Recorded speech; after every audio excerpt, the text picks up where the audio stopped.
Hello दोस्तों, आप देख रहे हैं Mata Rani YouTube channel. Video को पूरा देखें और चैनल को सब्सक्राइब करें। बेल आइकन वॉल पर सेट करने सत्यनारायण व्रत कथा। सत्यनारायण व्रत कथा का पहला अध्याय एक समय की बात है। नैशिरण्य तीर्थ में शौनिकादि 88,000 आर्षियों ने श्री सूत जी से पूछा, हे प्रभु, इस कलयुग में वेद विद्या रहित मनुष्यों को प्रभु भक्ति किस प्रकार मिल सकती है तथा उनका उद्धार कैसे होगा? हे मुनि श्रेष्ठ, कोई ऐसा तप बताइए जिससे थोड़े समय में ही पुण्य मिले और मन वांछित फल भी मिल जाए। इस प्रकार की कथा सुनने की हम इच्छा रखते हैं।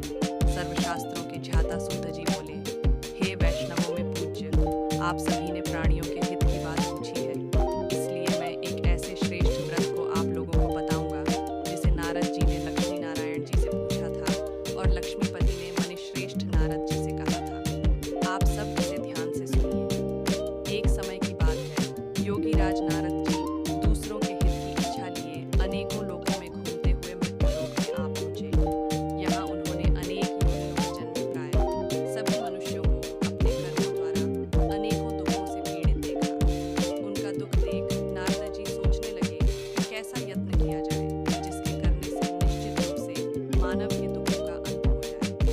इसी विचार पर मनन करते हुए वह विष्णुलोक में गए। वहां वह देवों के ईश नारायण की स्तुति करने लगे, जिनके हाथों में शंख, चक्र, गदा और पद्म थे, गले में वरमाला पहने हुए थे। स्तुति करते हुए नारद जी बोले, हे भगवान, आप अत्यंत शक्ति से संपन्न हैं। मन तथा वाणी भी आपको नहीं पा सकती है।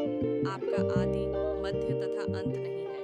निर्गुण स्वरूप सृष्टि के कारण भक्तों के दुख को दूर करने वाले हैं। आपको मेरा नमस्कार है। नारद जी की स्तुति सुन विष्णु भगवान बोले, हे मुनि श्रेष्ठ, आपके मन में क्या बात है? आप किस काम के लिए पधारे हैं? उसे निसंकोच कहो। इस पर नारद मुनि बोले कि मृत्युलोक में अनेक योनियों में जन्मे मनुष्य अपने कर्मों के द्वारा अनेकों दुख से दुखी हो रहे हैं। हे नाथ, आप मुझ पर दया रखते हैं तो बताइए कि वो मनुष्य थोड़े प्रयास से अपने दुखों से कैसे छुटकारा पा सकते हैं?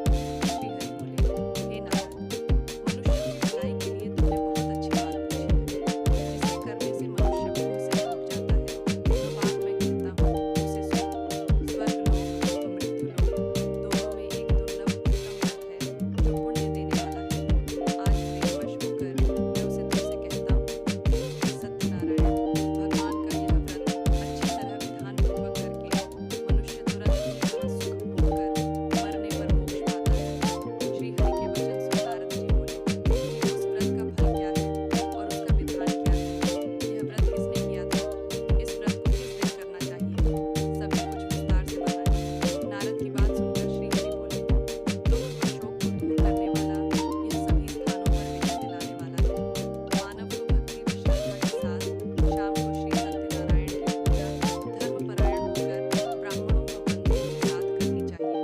भक्ति भाव से ही नैवेद्य, केले का फल, घी, दूध और गेहूं का आटा सवाया लें। गेहूं के स्थान पर साठी का आटा, शक्कर तथा गुड़ लेकर वह सभी भक्षण योग्य पदार्थों को मिलाकर भगवान का भोग लगाएं। ब्राह्मणों सहित बंधु बांधवों को भी भोजन कराएं। उसके बाद स्वयं भोजन करें। भजन कीर्तन के साथ भगवान की भक्ति में लीन हो जाएं। इस तरह से सत्यनारायण भगवान का यह व्रत करने पर मनुष्य की सारी इच्छाएं निश्चित रूप से पूरी होती हैं। इस कलिकाल अर्थात कलियुग में मृत्युलोक में मोक्ष का यही एक सरल उपाय बताया गया है। श्री सत्यनारायण व्रत कथा का पहला अध्याय संपूर्ण।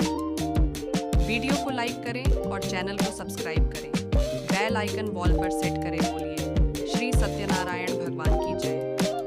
सत्यनारायण भगवान की व्रत कथा का दूसरा अध्याय। सूत जी बोले, हे अर्षियों, जिसने पहले समय में इस व्रत को किया था उसका इतिहास कहता हूँ, ध्यान से सुनो।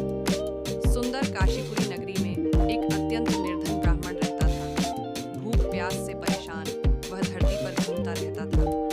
ब्राह्मणों से प्रेम करने वाले भगवान ने एक दिन ब्राह्मण का वेश धारण कर उसके पास जाकर पूछा, हे विप्र, नित्य दुखी होकर तुम पृथ्वी पर क्यों घूमते हो? दीन ब्राह्मण बोला, मैं निर्धन ब्राह्मण हूँ, भिक्षा के लिए धरती पर घूमता हूँ।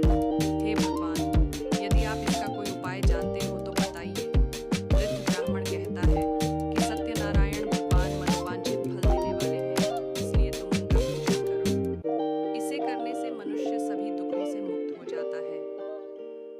ब्राह्मण बनकर आए सत्यनारायण भगवान उस निर्धन ब्राह्मण को व्रत का सारा विधान बताकर अंतर्धान हो गए।